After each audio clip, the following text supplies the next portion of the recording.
Mbak Indah. Cek ta, iki kamerae tekno ngene. Kamerae tekno. Iki tekno. Kok iso? Ini lho. Nah. Apa kamerae ngadep dulu. Bisa kan?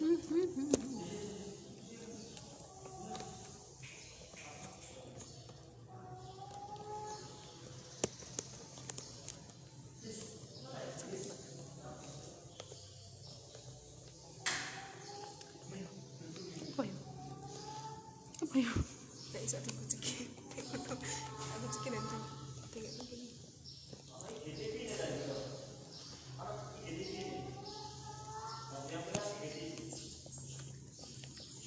Boten.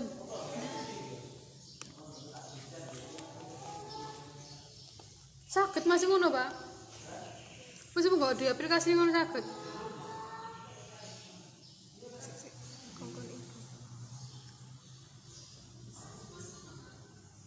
Duh, jenengku.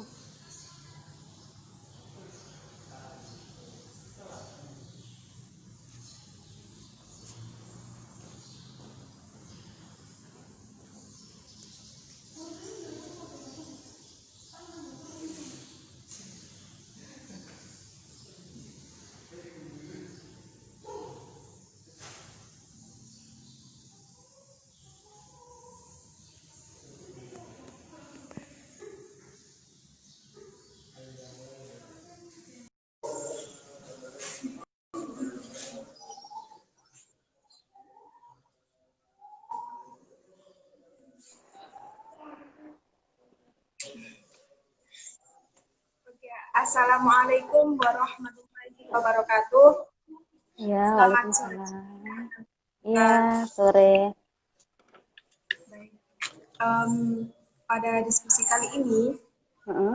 saya Nanda Sabila selaku moderator Anda semua pada diskusi yang bertemakan meskipun pandemi, narkoba harus diperangi. Nah, pada diskusi ini akan kita bahas tuntas dengan narasumber kita, yakni Ibu Ainul Ainia Eskep MS. Sebelumnya saya akan membacakan CV dari Ibu.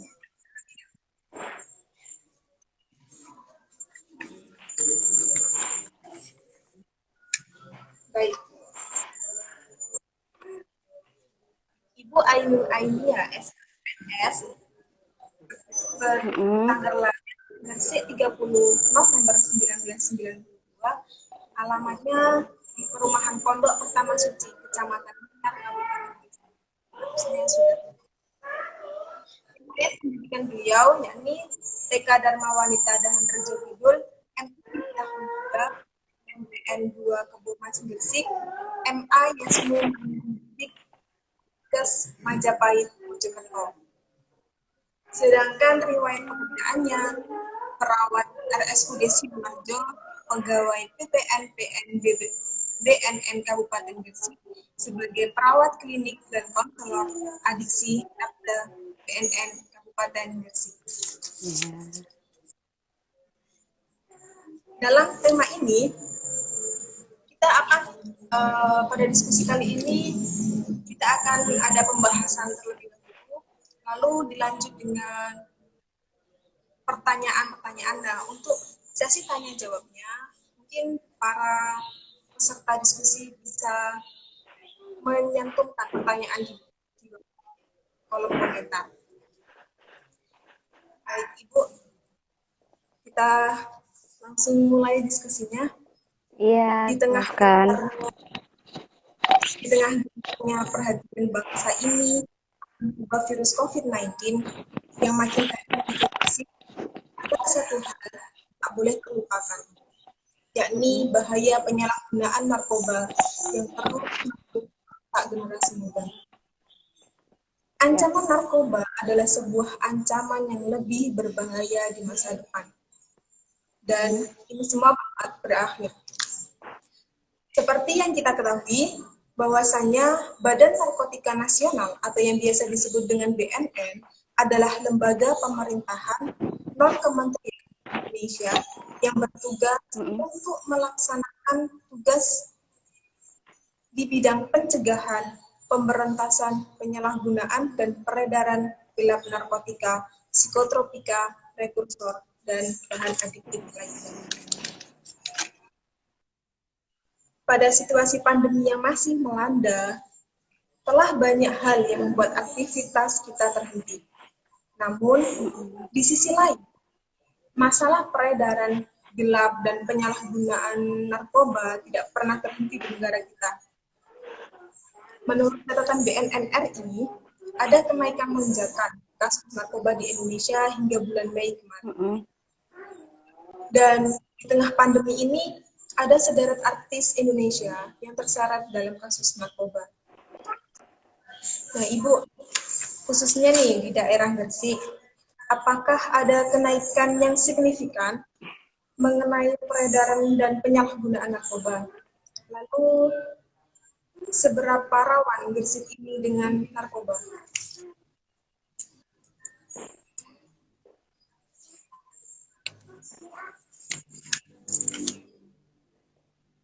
Iya.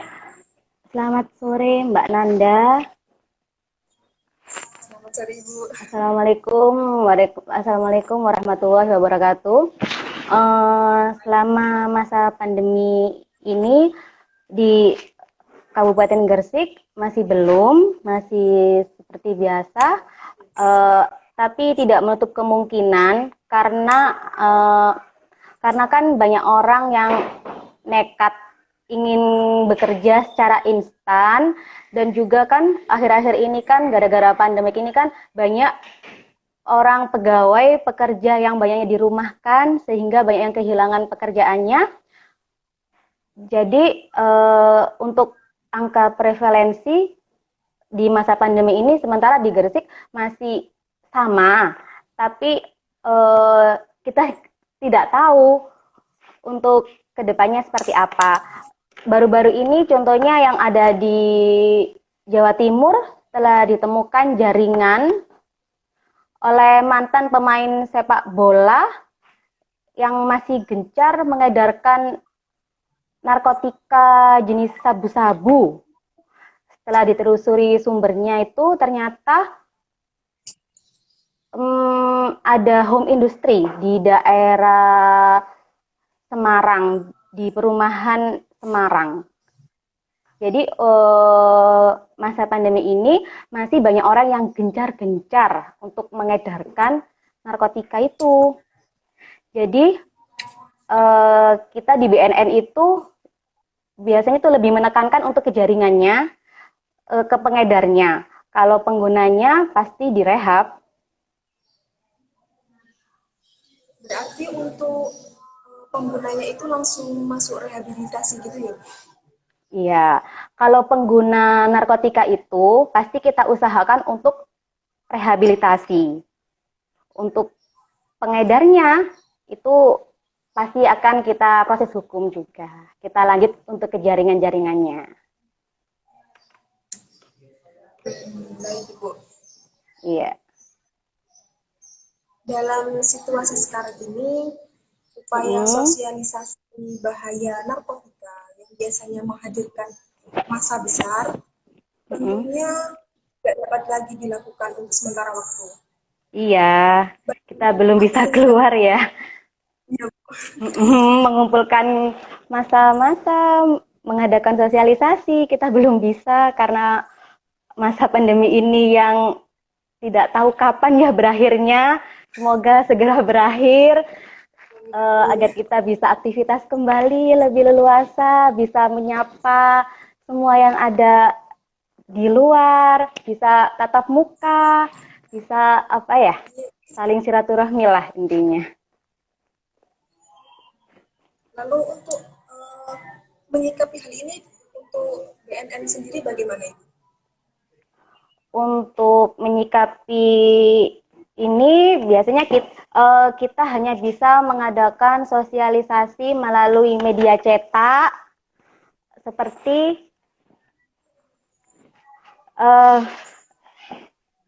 penyebaran belangko, himbauan-himbauan, poster, gitu. Kalau melalui media sosial ya sosialisasinya seperti ini.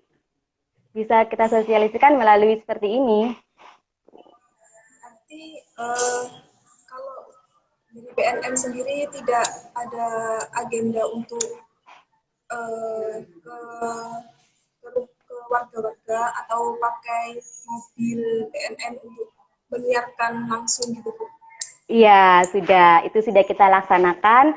Kita menggunakan mobil dengan menyuarakan P4GN, tetap stay di rumah, tetap jaga kesehatan, tidak usah keluar rumah jika tidak ada kepentingan yang mendesak, terus tetap kita jauhi narkoba. Tuh, kita sudah sosialisasi ke daerah-daerah tuh, dan juga kita juga sudah menyebarkan lewat media cetak itu ya, kayak poster larangan untuk tidak menggunakan narkoba itu sudah kita laksanakan. Baik Ibu. Untuk kemudian apakah Ibu ada tips sendiri untuk pencegahan narkoba dari sejak dini mungkin atau dari khususnya untuk kalangan para pelajar?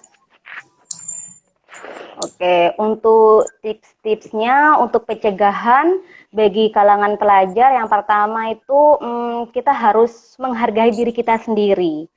Kalau kita bisa menghargai diri kita sendiri, insya Allah kita tidak akan membanding-bandingkan diri kita dengan orang lain, sehingga kita tidak akan merasa minder atau kekurangan. Biasanya orang yang pengguna narkoba itu kan orang yang minder, seling menutup diri, menyadari kalau dirinya itu banyak kekurangan, sehingga dia pengen langsung terjun ke orang yang dia inginkan, meniru dengan gayanya orang seperti itu. Akhirnya dia coba-coba untuk menggunakan narkoba. Yang kedua, kita harus hati-hati dalam memilih teman. Karena apa? Apabila kita salah dalam memilih teman, itu akan menimbulkan dampaknya kepada diri kita. Kita bisa terjebak, terperangkap sama teman itu. Iya, kalau teman yang baik kita akan menjadi baik. Tapi kalau teman yang negatif, tidak menutup kemungkinan kita akan pasti mengikuti jejaknya dia. Yang ketiga, kita harus bisa bersikap tegas untuk diri kita sendiri. Bersikap tegas itu maksudnya apabila ada teman yang mengajak kita untuk menggunakan narkoba, biasanya kan remaja itu kan cenderungnya ingin mencoba kan ya Mbak Nanda ya? Ya Bu. Mencoba hal-hal yang baru itu biasanya seringkali remaja ingin melakukan itu. Katanya itu biar keren, biar tahu rasanya. Lah itu makanya kita harus tegas kepada diri kita sendiri. Kita harus bisa membedakan mana yang terbaik buat kita, mana yang harus bisa kita hindari, mana yang harus kita tiru. Tuh. Yang terakhir, kita sebagai remaja tidak boleh malu untuk meminta bantuan apabila diri kita sendiri tidak sanggup untuk melakukan itu. Karena apa? Biasanya orang yang tidak sanggup, orang yang malu, orang yang merasa dirinya tidak mampu, itu cenderungnya nanti larinya ke narkoba, narkotika. Karena apa? Nanti dia dari menggunakan narkoba, efeknya dia punya percaya diri, padahal itu tidak sama sekali. Itu bukan masalah untuk menyelesaikan permasalahan dia. Jadi kita tidak boleh malu untuk meminta bantuan kepada orang yang lebih tahu. Tuh, karena kita malu meminta bantuan kepada orang yang lebih tahu, kita akhirnya minta bantuan kepada narkoba, itu bukan solusi yang tepat. Itu malah membuat masalah yang baru. Itu saja tipsnya buat remaja, hindari narkoba karena itu bukan yang terbaik buat kalian semua.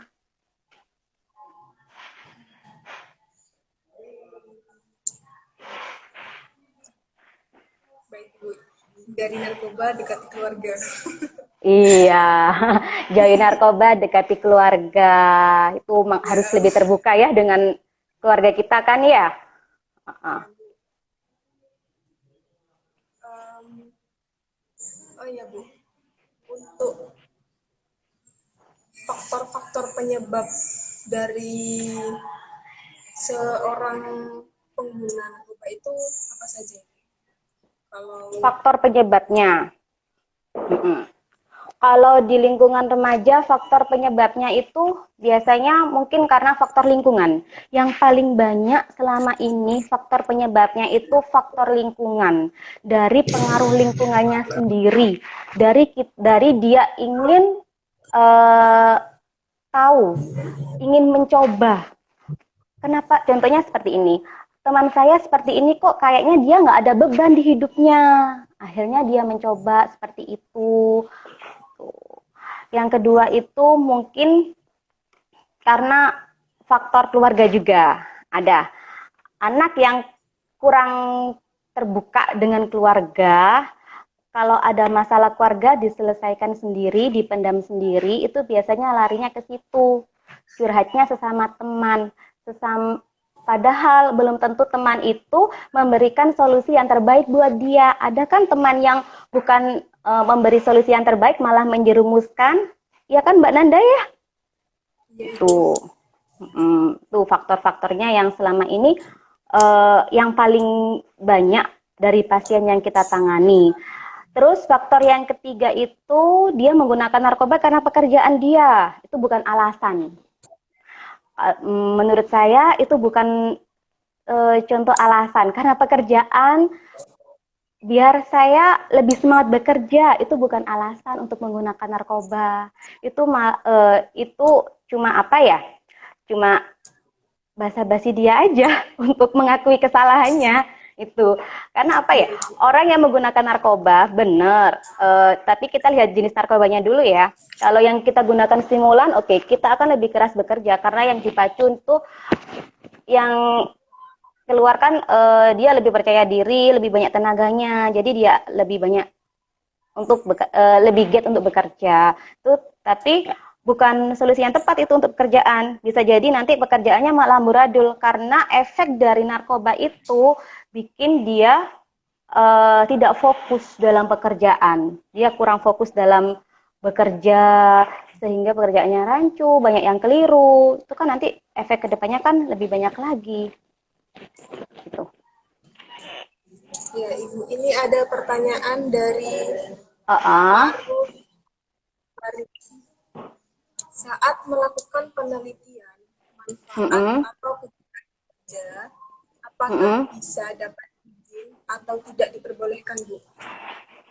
Ganja ya. Saat melakukan penelitian, narkotika itu bisa kan dijadikan untuk penelitian? Kalau hanya untuk penelitian masih bisa, karena masuk dalam golongan 1. Golongan pertama, narkotika golongan 1 itu hanya untuk pengembangan ilmu pengetahuan. Tapi harus dia lakukan oleh ahlinya. Kalau dia benar-benar ahli, itu boleh dilakukan. Tapi kalau cuma penelitian hanya ingin tahu saja, itu tidak bisa dilakukan. Sama saja dia menyalahgunakan kan. Berarti hanya untuk orang-orang tertentu yang bisa melakukannya. Hanya untuk ilmuwan-ilmuwan tertentu, hanya untuk orang-orang tertentu.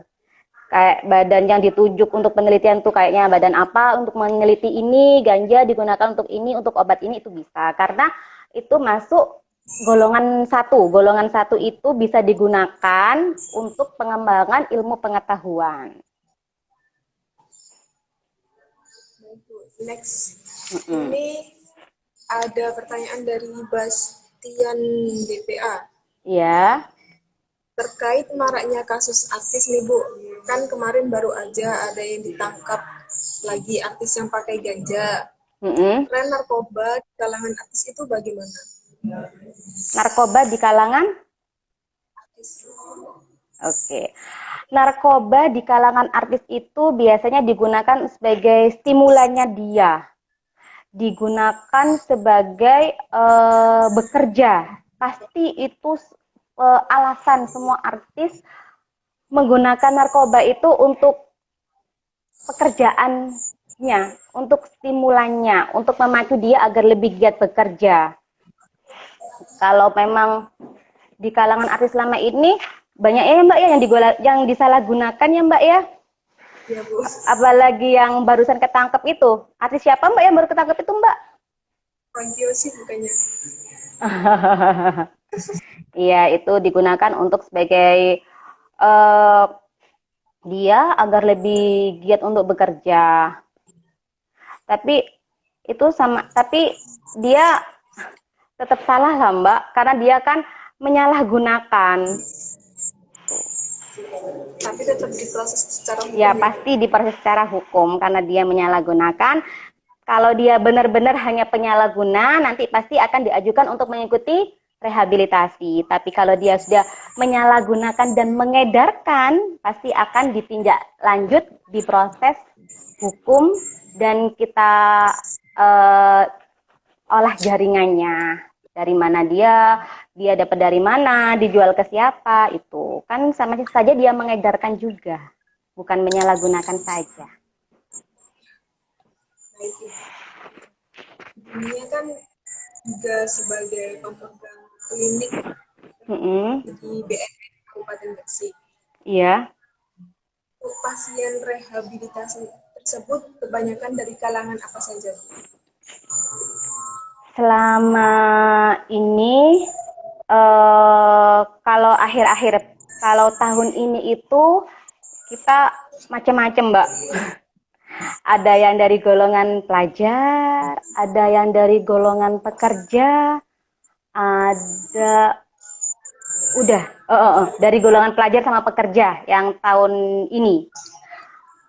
Untuk jenis kelaminnya itu nggak menutup kemungkinan yang menggunakan hanya laki-laki ya.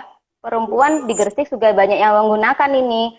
Duh, kok bisa ya perempuan menggunakan itu, kenapa ya? Kenapa ya Mbak ya? Kalau perempuan menggunakan itu faktornya galau mungkin ya Mbak ya?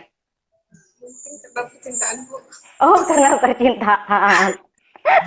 Kalau nggak gitu, Iya. Iya, faktornya karena percintaan ya. Larinya ke narkoba. Oke. Oke, Ibu. Saat merehabilitasi pasien-pasien tersebut, apakah ada kendala?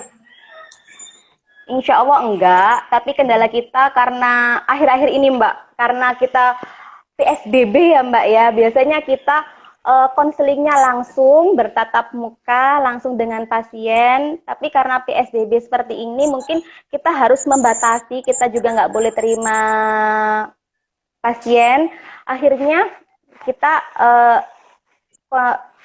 konselingnya melalui virtual, mungkin kita video call, kita tanya-tanya tentang keadaannya bagaimana, terus dia masih tetap menggunakan apa enggak gitu. Jadi kita tetap mantau, bukan berarti gara-gara masa pandemi ini kita lepas semua kewajiban kita sebagai konselor dia, sebagai apa ya? Sebagai yang membantu pengguna itu, tapi kita tetap memantau dia tentang keseharian dia. Mungkin kita lebih banyak kontak dengan dia, lebih sering menghubungi dia, bagaimana keadaannya dan lain-lain gitu. Tapi tetap kita lakukan, untuk konseling itu tetap kita lakukan. Tapi yang jadi kendala kita nggak bisa tatap muka secara langsung. Jadi kita nggak tahu dia ngomongnya beneran apa dia ngomongnya enggak. Jadi kita harus lebih banyak kepo tentang dia itu. Dia ngapain ya? Dia masih menggunakan apa enggak? Dalam keseharian dia seperti apa? Kita harus mantau seperti itu. Itulah tugas kita Mbak. Jadi kita nggak langsung ngelepas gitu. Gara-gara corona dia kita bebaskan. Enggak. Kita tetap membantu dia sampai dia pulih. Karena orang yang sudah menggunakan narkotika itu Mbak tidak bisa sembuh. Bisanya hanya pulih. Berarti belum ada pasien yang berhasil sembuh secara total. Bukan berarti belum ada pasien yang sembuh, Mbak. Memang orang yang kecanduan narkotika itu tidak bisa sembuh, bisanya pulih. Kalau penyakit bisa sembuh. Kalau narkotika itu tidak bisa sembuh karena yang diserang pertama kali yaitu sistem otaknya. Ya kan? Ya. Kita juga nggak bisa ngomong apa selama ini pasiennya semuanya pulih, Bu. Kita nggak bisa ngomong semuanya pulih karena narkotika itu kan ketergantungan, ya Mbak ya. Kalau selama pasien kita yang mengikuti rehabilitasi di sini, karena kita selama ini menerima rehabilitasi rawat jalan, Mbak, itu semuanya sampai konseling yang terakhir itu si pasien sudah kita pastikan benar-benar pulih, benar-benar dia bisa diterima lagi untuk kembali ke masyarakat. Tapi kita tidak bisa bilang kalau dia 3 tahun yang akan datang atau 5 tahun yang akan datang dia tetap pulih. Kita tidak bisa menjawab seperti itu karena narkotika itu sifatnya ketergantungan. Jadi orang yang sudah pernah tahu rasanya narkotika itu biasanya ingin kembali lagi. Tergantung dari kita sendiri, tergantung dari diri kita sendiri. Bagaimana kita fondasi kita. Kalau kita fondasinya kuat, niatnya sudah kuat ingin berhenti, ya insya Allah selamanya pulih. Selamanya tidak akan menggunakan lagi. Tuh. Baik Ibu, ini ada pertanyaan dari Ima_Imroa. Apa sih tanda-tanda jika orang itu memakai atau mengedarkan narkoba? Tanda-tandanya yang mudah dikenali itu biasanya dia kurang fokus. Dia nggak bisa fokus sama sesuatu. Dia ngantuan. Biasanya tentang personal hygiene-nya, tentang postur dirinya itu tidak terawat biasanya, Mbak. Acak-acakan, amburadul. Kalau sudah yang ketergantungan lama itu bicaranya bisa sampai pelo. Emosinya dia itu meningkat. Kalau kata orang Gresik ya, Mbak, ya. Gampang ngamuan. Tidak ada apa-apa, dia langsung marah. Jadi seolah-olah dia itu apa ya? Seolah-olah orang-orang di sekitarnya tuh ngomongin dia, padahal orang lain nggak ada yang ngomongin dia. Dia mudah curiga sama orang lain. Tuh, emosinya meningkat, kebersihan dan kesehatannya tidak terawat, mudah ngantuk, mudah lelah. Kalau sudah pengguna lama, bicaranya sampai kadang pelo. Tuh, dia sering menyendiri, menutup diri. Tuh.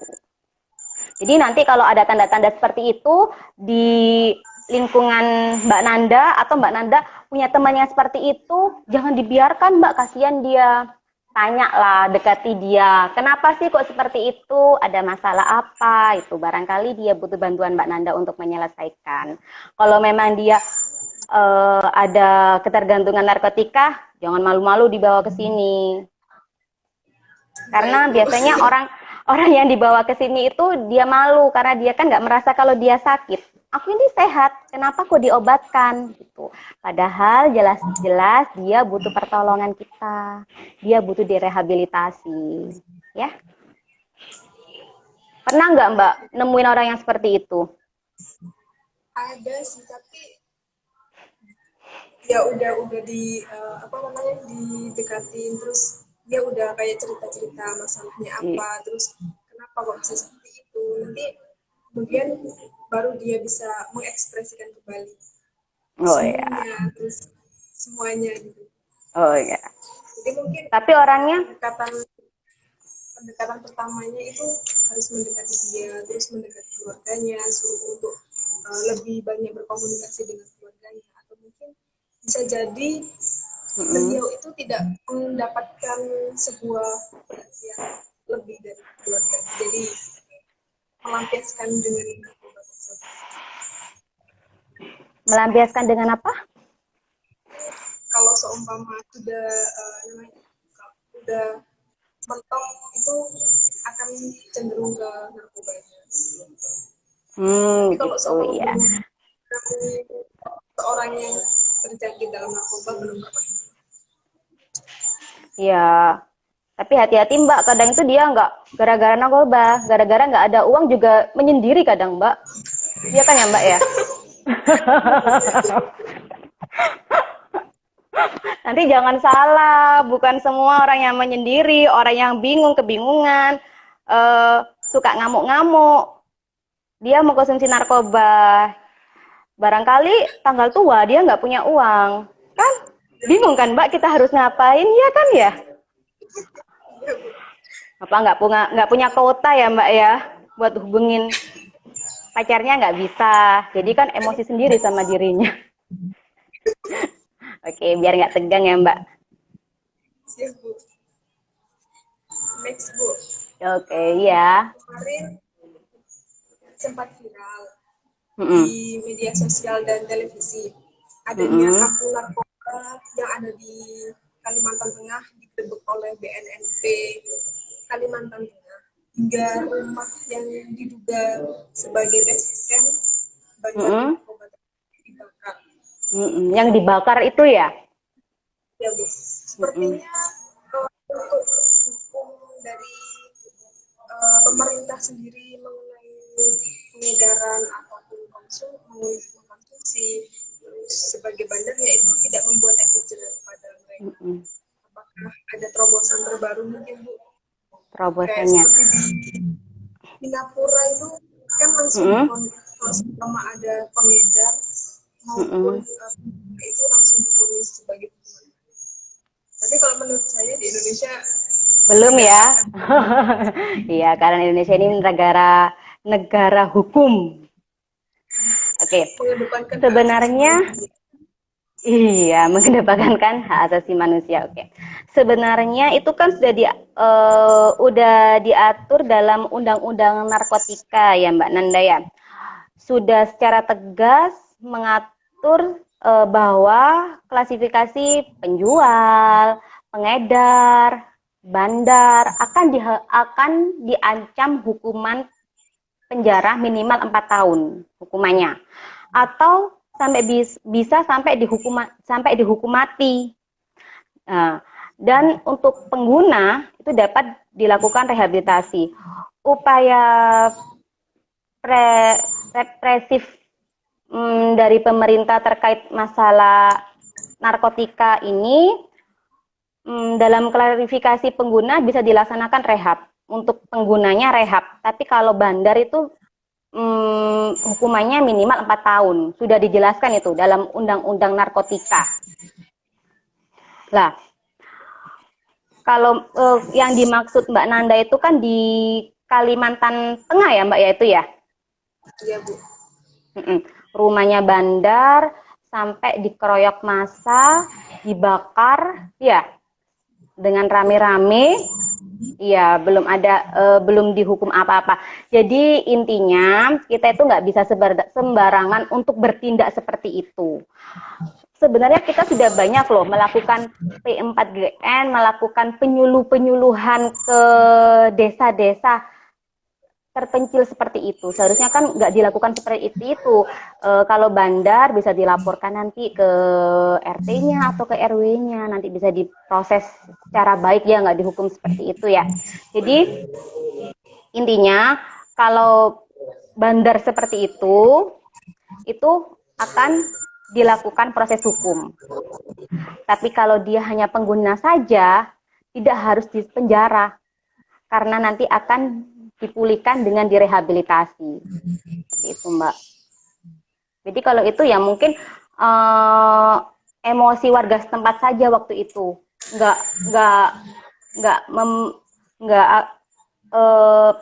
tidak menanggung kedepannya seperti apa gitu. Baik. Berarti di Gresik ini untuk penanganannya kalau seumpama menemukan bandar itu sebesar apa sih Bu? Maksudnya? kalau selama ini yang Heeh. ditemukan kasus penyalahgunaan narkoba itu Narkotika. ya itu sebesar apa, maksudnya itu kayak sampai gimana gitu Oke. kasusnya. Sampai saat ini di Gresik kasus tentang narkotika itu kalau memang dia ada barang bukti itu kita akan lacak sampai ke jaringannya, Mbak. Karena tugasnya BNN itu bukan hanya merehab, tapi kita akan mengupas sampai ke jaringan-jaringannya. Jadi kalau dia bandar, kita harus cari tahu dia tuh dapatnya dari mana, dia dijual ke siapa. Akan kita kembangkan kasusnya itu, Mbak. Kalau memang dia benar-benar hanya pengedar, tidak pengguna, akan kita proses hukum. Tapi kalau dia hanya pengguna, tidak pengedar, akan kita bantu untuk rehabilitasi. Tapi bisa juga, Mbak, kalau dia pengedar dan pengguna, dia bisa mengajukan asesmen. Dia bisa mengajukan asesmen melalui penyidik dari kejaksaan atau ke Polres untuk dilakukan asesmen. Itu karena dari situ nanti kita bisa menimbang seberapa parah sih dia kecanduannya, terus peredarannya, jaringannya itu sampai kemana, itu nanti di situ kita lakukan TAT, asesmen.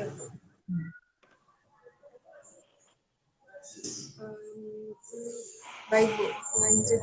Ini ada pertanyaan. Kalau dari Syah 0620, kalau tips atau saran untuk warga atau tetangga yang di dekatnya ada seseorang pecandu yang telah selesai rehabilitasi itu harusnya bagaimana menyikapinya? Ya, itu orang yang selesai direhab itu pastinya dia sudah benar-benar bisa kembali ke masyarakatnya. Jadi kalau kita sebagai masyarakat atau tetangganya, ya kita harus bisa menerima dia kembali. Toh dia juga sudah menyadari kalau yang dia lakukan itu salah. Dia juga sudah menempuh jalur untuk mengikuti rehabilitasi. Kan rehabilitasi itu kan tidak semudah itu, Mbak. Dia harus mengikuti asesmen, dia harus mengikuti konseling, dia harus mengikuti terapi-terapi yang lain itu. Jadi kalau dia sudah kembali ke masyarakat, pastinya itu dia sudah siap untuk kembali lagi ke lingkungannya. Jadi kita sebagai tetangganya atau sebagai temannya, ya kita harus menerima dia kembali. Karena orang kan nggak ada kan Mbak orang yang nggak luput dari kesalahan ya Mbak ya. Semua orang pasti pernah melakukan kesalahan. Jadi kalau dia sudah menyadari mengakui kesalahannya, ya kita harus menerima kesalahan itu.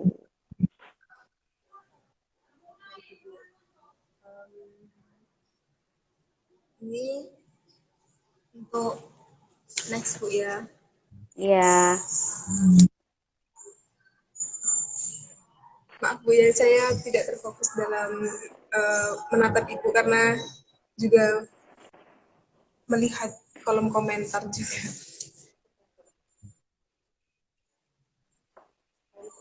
Baik Ibu, ini ada pertanyaan dari Ale Toyib. Bu, misalnya ada salah satu keluarga yang suka memakai narkoba, bagaimana cara mengatasinya? Oke. Apa langsung dibawa ke tempat rehabilitasi atau bagaimana? Oke, kita dekati dia, kita dekati penggunanya itu, setelah itu kita bujuk untuk melakukan rehabilitasi. Tuh. Kita kan sebagai keluarga, ya kita bicara secara kekeluargaan, kita dekati dia, setelah itu kita sarankan untuk mengikuti rehabilitasi. Tuh.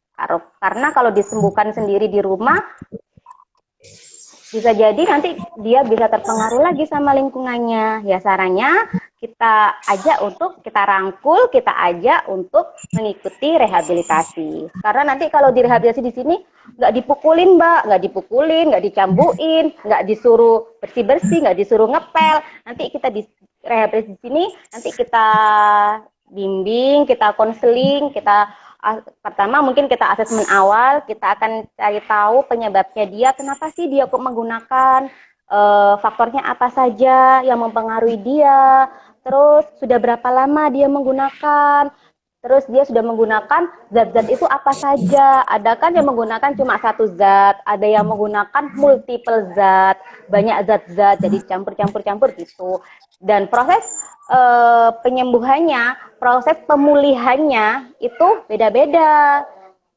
Tuh, jadi nanti kita di sini kita akan lakukan konseling itu, Mbak, untuk rehabilitasinya.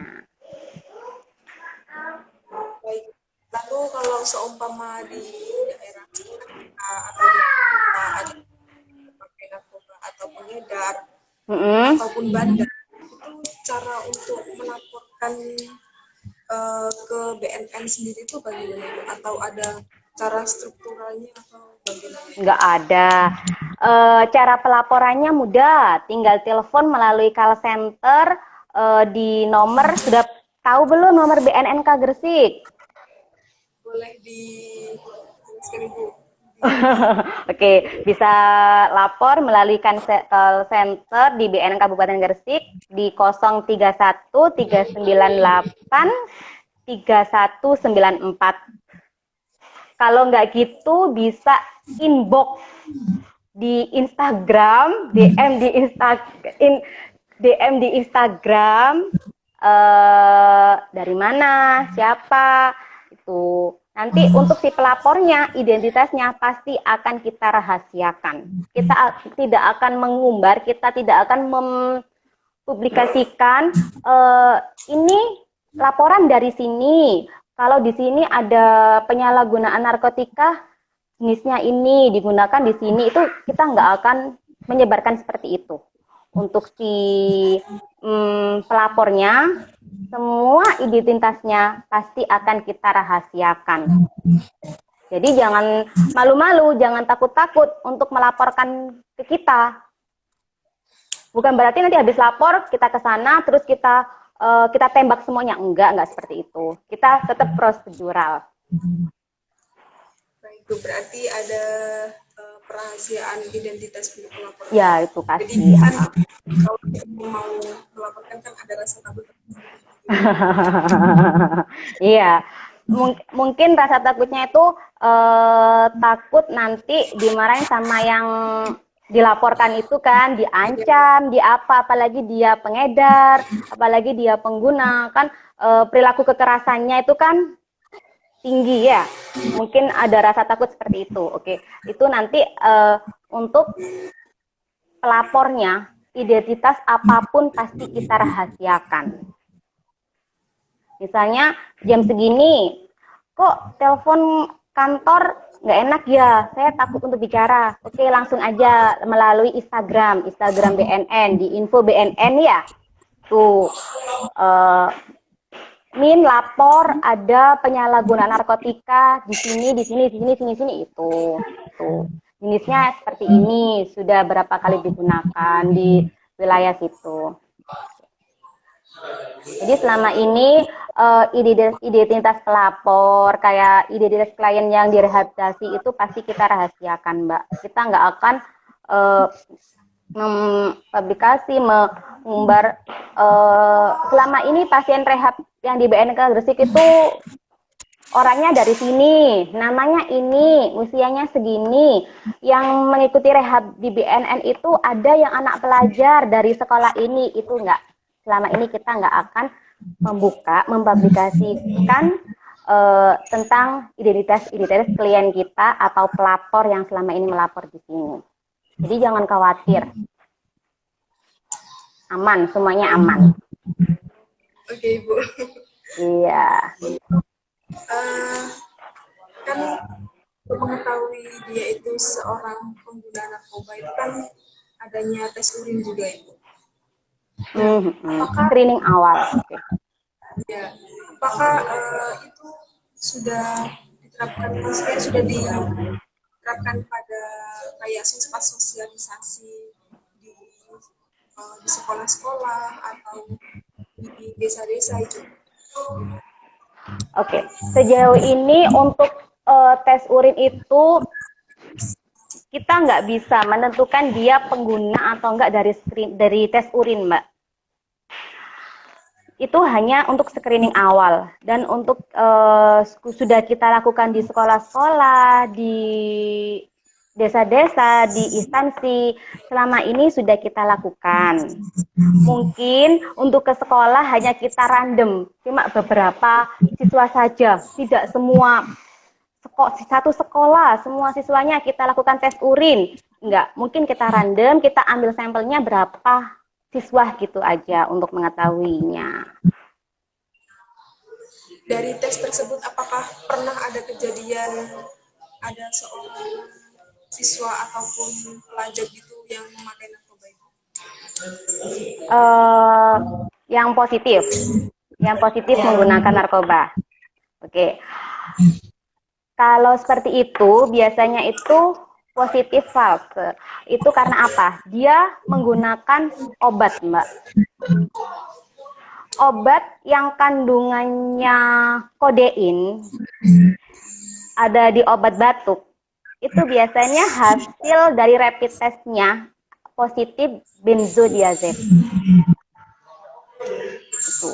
Jadi sejauh ini kita pernah melakukan tes urin di suatu instansi yang hasilnya positif, tapi dia positif false karena dia telah menggunakan obat.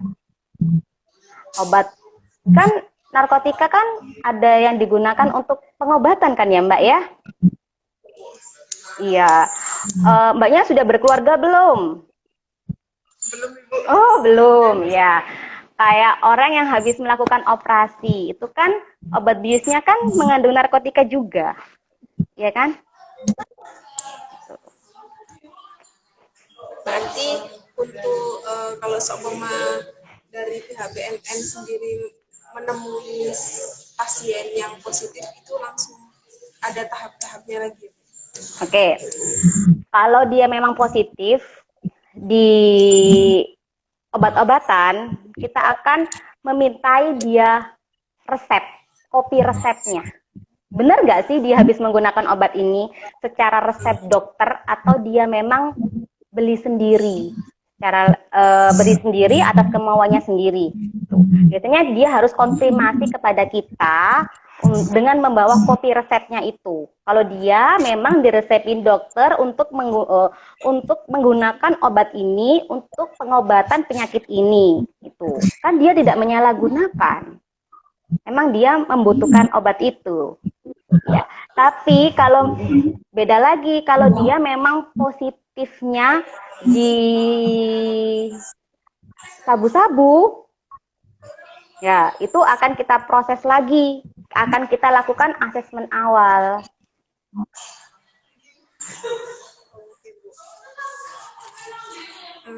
Berarti, oh iya Bu, tadi kan ada pertanyaan lagi nih, mungkin ada yang kurang jelas mengenai agar tips untuk penerus bangsa ini agar tidak terjerumus dalam narkoba. Jadi mungkin tadi kurang jelas ini.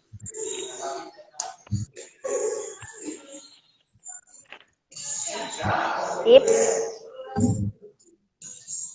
untuk bahasa ini biar tidak terjerumus dengan narkoba, yaitu kita harus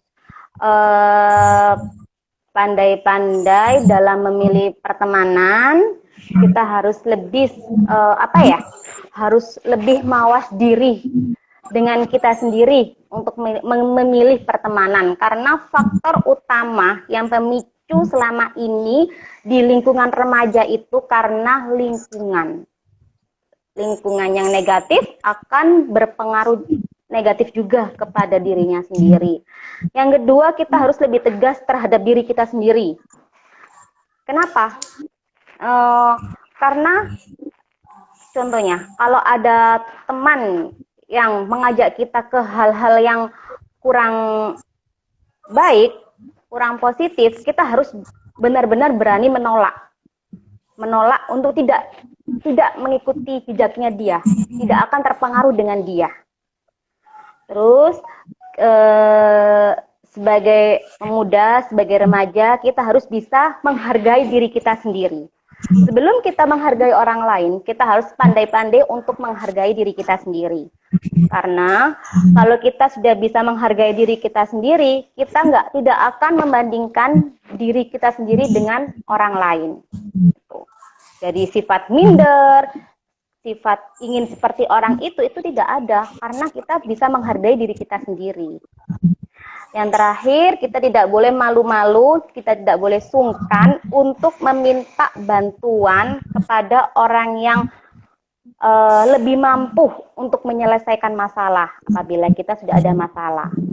Biasanya kan orang yang tidak bisa menyelesaikan masalah larinya ke narkoba, larinya ke obat-obatan terlarang, minum-minuman, seperti itu kan, dia menyakiti dirinya sendiri kan. Nah, itu sifat remaja, Mbak. Remaja itu lebih suka menyakiti dirinya sendiri kalau ada masalah. Karena apa? Dia merasa bisa menangani dirinya tanpa bantuan orang lain. Seperti itu. Tuh tips-tips dari saya. Ada 4 poin tadi ya, yang memang harus diingat, memang harus diterapkan, apalagi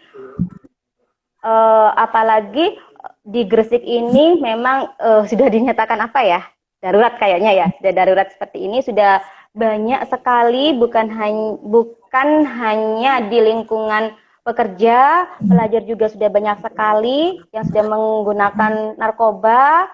Jadi kita harus pinter-pinter untuk mengendalikan diri kita sendiri, harus bisa membawa diri kita sendiri. Dengan 4 tadi, tips dari saya tadi, 4 tadi, menghargai, hati-hati dalam memilih pertemanan, bersikap lebih tegas, dan harus tidak sungkan-sungkan untuk meminta bantuan dengan orang lain. Toh gimana-gimana kita kan makhluk sosial, tidak bisa berdiri sendiri tanpa bantuan orang lain. Baik Bu, ini ada pertanyaan dari Trisna. Kak, kenapa BNN menangani orang yang kecanduan rokok, lem atau alkohol juga enggak? Kan bahan adiktif juga. Apakah lem, alkohol, rokok itu bisa dikatakan sebagai narkoba, Ibu? Oke. Rokok, alkohol, lem itu bahan adiktif lainnya yang bisa menimbulkan ketergantungan. Tapi karena kita di BNN itu fokusnya hanya menangani ke narkotikanya, dan itu sudah diatur dalam Undang-Undang Nomor 35 Tahun 2009. Kita fokus kepada, kalau itu kan zat adiktif lainnya ya. Ya, lem, alkohol itu ada, mungkin bukan naungan kita hanya fokus kepada narkotikanya saja. Tapi memang itu menimbulkan ketergantungan, ya kan? Orang yang suka merokok, orang yang minum-minuman, itu kan pasti ingin menggunakan lagi karena sifatnya adiktif, menimbulkan ketergantungan. Untuk rehabilitasinya kan mungkin bisa direhab secara pribadi gitu ya Bu, kalau seumpama yang lem, rokok ataupun yang lainnya. Oh iya, kalau itu bisa direhab secara diri sendiri ya, pribadi di rumah ya. Rehab mandiri, mungkin kita membatasi pertemanan kita membatasi yang biasanya kita berteman dengan ini karena dia suka minum-minuman, nanti mabuk. Oke, kita menghindari teman yang seperti itu. Tuh. Begitu nanti larinya mungkin ke Polres ya. Ke Polri ya, bukan ke naungan kita.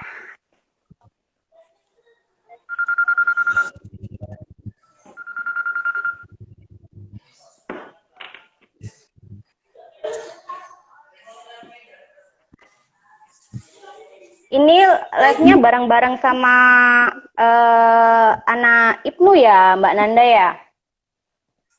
Iya, Bu. Oke. Masih suasana Lebaran mungkin halal bihalal ini ya? Ada halal bihalalnya? Oh. Tapi harus tetap jaga jarak kan ya? Jadi jabat tangannya dari jauh-jauhan 1 meter gitu ya.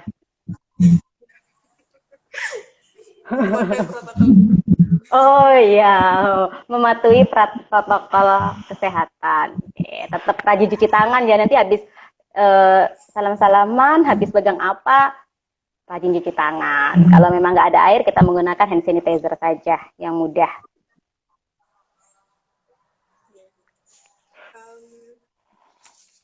Oke, ada lagi?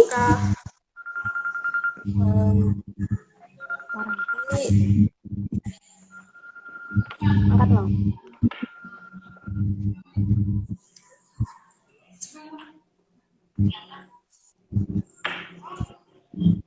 Baik Ibu, ini Ya.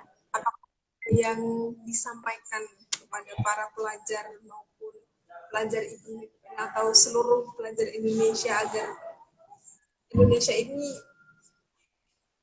ya mungkin bisa dikatakan untuk bebas dari narkoba itu mustahil, tapi alangkah apa kalau ada kemungkinan meminimalisir itu bagaimana, mungkin ada yang bisa disampaikan.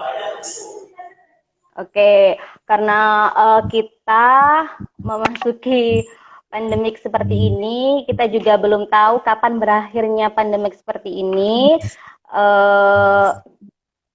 Selain kita harus jaga kesehatan, kita harus bisa jaga diri sendiri, kita harus tetap jauhi narkoba.